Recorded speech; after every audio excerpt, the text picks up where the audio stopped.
네, 안녕하세요. 오늘은 9월 9일 수요일 바이블타임 예레미야서 32장 말씀입니다.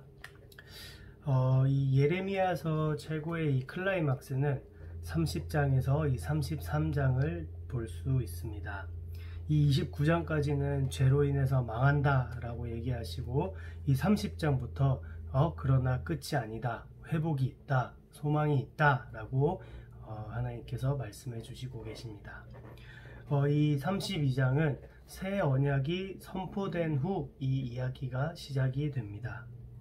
이 새 언약은 어떤 언약입니까? 이 31장 31절에 나오는데 그날에는 새 언약을 맺겠다라고 하셨습니다. 이 새 언약은 옛 언약과는 다른 그 옛 언약은 하나님께서 돌에 새기셔서 주셨다면, 이 새 언약은 바로 하나님의 법을 마음에 새기시는 것이고, 그 다음에 하나님의 성령님께서 안에 오시기 때문에 더 이상 하나님을 알려고 내가 애쓰지 않아도 되는, 성령님께서 내 안에 내주하시면서 하나님에 대해서 가르쳐 주시기 때문에 하나님이 어떤 분인지 알게 하시기 때문에 이 새 언약을 통해서 성령님이 내 안에 오시는, 그리고 이 죄의 문제가 완전히 사해지는, 바로 예수 그리스도께서 이 죄값을 다 지불하셨기 때문에 이 새 언약을 통해서 새 언약을 맺는데 장애물이 없어지는 것이죠.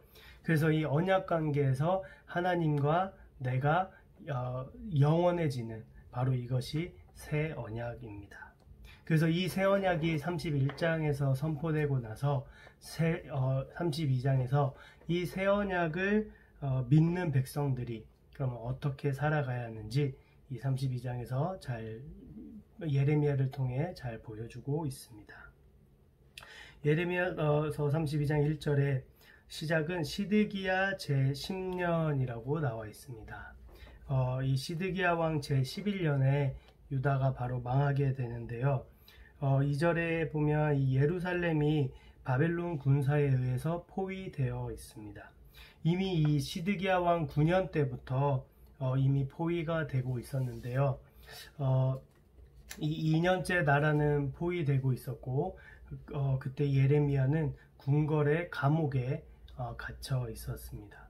그 예레미야의 마음은 참 어땠을까요? 나라가 이제 망하기 일보 직전이고, 거기에서 난 또 감옥에 갇혀 있고, 참으로 이 앞이 깜깜한 마음이었을 거라고 생각합니다.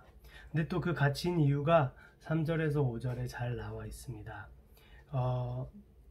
예레미야가 바로 시드기야 왕에게, 또 백성들에게 바벨론에게 항복하라라고 계속 말했기 때문에 그것이 왕의 귀에 너무 거슬려서 결국 시드기야가 예레미야를 감옥에 넣게 됩니다. 근데 누가 들어도 되게 싫을 것 같아요. 지금 시드기야 9년째부터 적군이 계속 둘러싸고 있잖아요. 그러면 당연히 하나님께 기도해서 하나님 물리쳐 주세요, 이렇게 하는 사람들이 인기가 당연히 있을 것 같고, 예레미야도 얼마나 그렇게 얘기하고 싶었을까요? 그러나 하나님의 말씀은 그것이 아니었기 때문에 예레미야는 굉장히 남들이 듣기 싫어하는 소리였지만 그 말씀을 전했다가 결국 감옥에 갇히는 신세가 되고 맙니다. 그런 상황 가운데 이 6절에 하나님의 말씀이 예레미야에게 임합니다.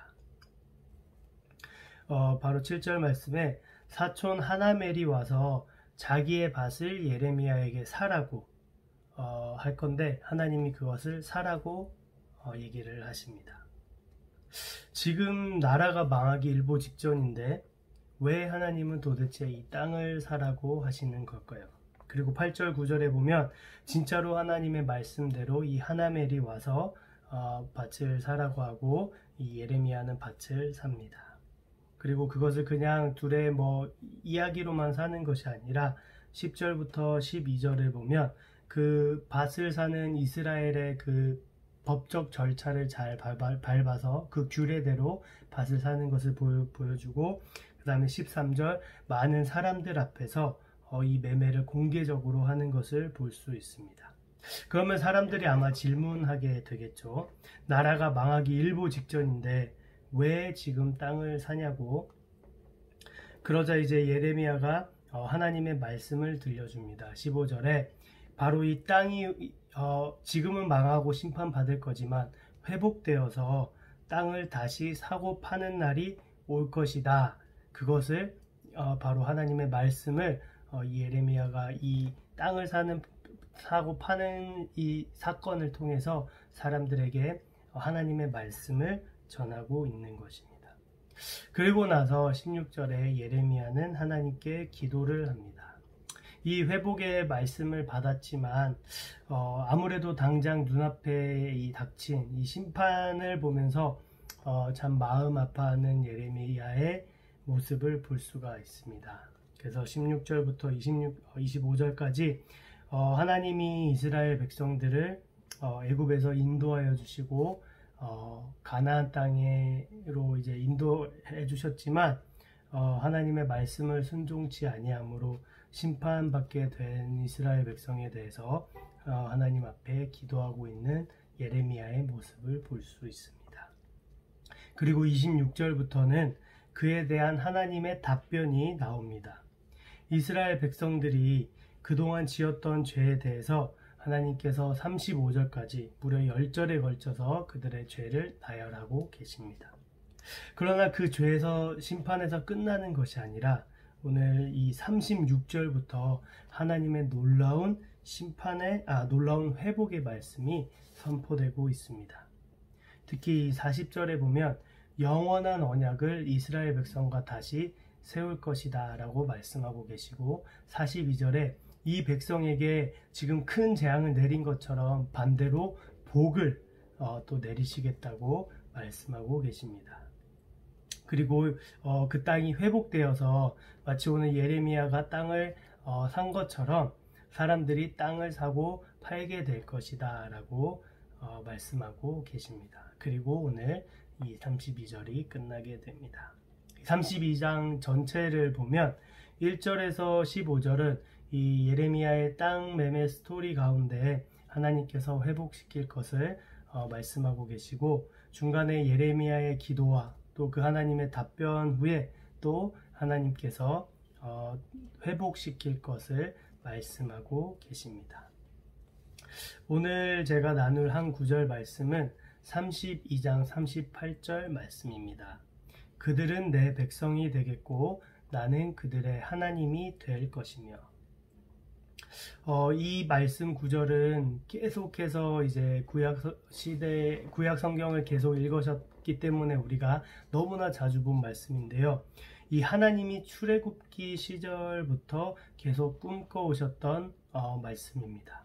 그들은 내 백성이 되겠고 나는 그들의 하나님이 될 것이며. 하나님께서 구약 성경 내내 이렇게 계속 외치셨지만 우리가 너무나 잘 아시다시피 그렇게 되지 못했던 것을 볼 수 있습니다. 백성들은 하나님의 백성이 되기보다는 한갓 인간의 백성이 되기를 원했고 하나님이 하나님 되기를 보다는 다른 우상을 하나님으로 섬기는 모습을 볼 수 있었습니다. 그럼에도 불구하고 하나님은 또다시 오늘 이 말씀을 하고 계십니다. 그럼 하나님의 백성이 되고 하나님이 하나님 되시는 것은 어떤 모습일까요? 예레미야서 31장 33절에는 그러나 그날 후에 내가 이스라엘 집과 맺을 언약은 이러하니 곧 내가 나의 법을 그들 속에 두며 그들의 마음에 기록하여 나는 그들의 하나님이 되고 그들은 내 백성이 될 것이라. 여호와의 말씀이니라. 하나님의 백성이 되고 하나님이 하나님 된다는 것은 결국 하나님과 바로 이 언약 관계에 있는 것입니다. 그리고 이 영원한 언약의 핵심에는 바로 하나님의 법이 있습니다. 이 33장 33절 말씀처럼 하나님의 법을 우리 마음에 기록한다고 하셨는데 그것은 결국 하나님의 법을 통해서 우리 삶이 통치가 되는 것이고 하나님의 통치를 받는 것이고 그것이 바로 하나님의 백성이다라는 것이죠. 그리고 이 하나님의 법이 마음에 기록된 사람, 하나님의 통치를 받는 사람의 삶의 모습이 오늘 32장 40절 말씀에 나와 있습니다. 내가 그들에게 복을 주기 위하여 그들을 떠나지 아니하리라 하는 영원한 언약을 그들에게 세우고 나를 경외함을 그들의 마음에 두어 나를 떠나지 않게 하고. 오늘 말씀처럼 하나님을 경외함으로써 그것이 삶에서 나타나게 됩니다. 그리고 오늘 이 예레미야를 보면서 이 하나님을 경외하는 사람의 모습이 삶에서 어떤 모습으로 나타나는지 볼 수 있습니다. 예레미야의 상황은 제가 아까 설명한 것처럼 너무나 안 좋은 상황이었습니다. 이 심판받을 나라는 2년째 적군에 의해서 포위되고 있었고 본인 자신도 감옥에 갇혀 있는 상황이었습니다. 정말로 앞이 깜깜한 상황이죠. 그때 하나님의 말씀이 임합니다. 그런데 정말 말도 안 되는 소리를 하나님이 하고 계십니다. 땅을 사라는 것인데 누가 이 망하는 나라의 땅을 사겠습니까? 예를 들어서 우리도 다 죽어가는 회사의 주식을 사라고 하거나 누가 뭐 다 쓰러져가는 건물을 사라고 하면 우리는 당연히 사지 않겠죠. 근데 하나님은 이 망해가는 지금 심판받을 이 나라의 땅을 사라고 예레미야에게 말씀하고 있습니다.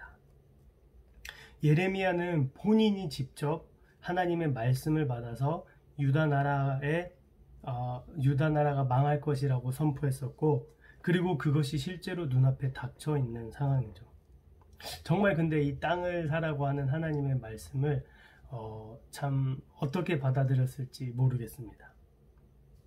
그러나 예레미야는 하나님의 말씀에 순종하는 모습을 보여줍니다.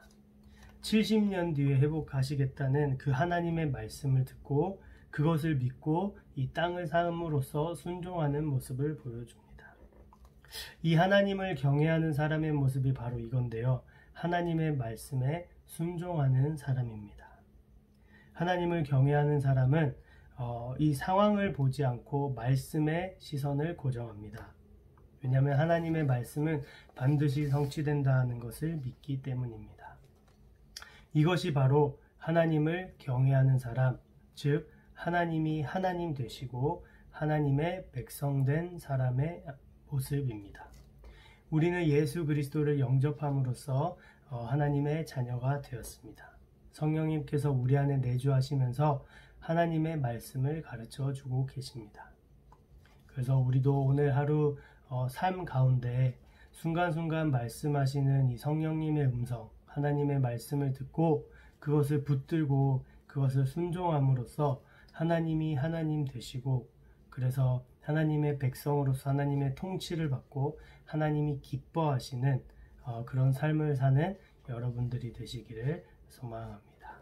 기도하겠습니다. 하나님 아버지 감사합니다. 오늘도 말씀을 통해서 이 예레미야의 모습을 통해서 하나님이 하나님 되시는 삶의 모습, 하나님의 통치를 받는 하나님의 백성의 삶의 모습이 어떠한지 또 오늘 보고 배웠습니다. 주님, 저희도 또한 오늘 이 하루 삶을 살아가면서 주님의 통치를 받는 모습이 되기 원합니다. 비록 정말 하나님의 말씀이 때로는 말도 안 되는 요구 같아 보일지라도 하나님, 저희가 정말 하나님을 향한 믿음을 가지고 그것을 순종함으로써 하나님을 경외하는 모습과 하나님의 하나님 되심을 우리 삶으로 또 드러내는 저희 한 명 한 명 될 수 있도록 인도하여 주시옵소서. 오늘 하루 삶 가운데 주님을 더 알고 주님을 더 사랑하는 하루 될 수 있도록 인도하여 주시옵소서. 감사합니다. 사랑합니다. 예수님의 이름으로 기도합니다. 아멘. 오늘 하루 승리하는 하루 되시길 바랍니다.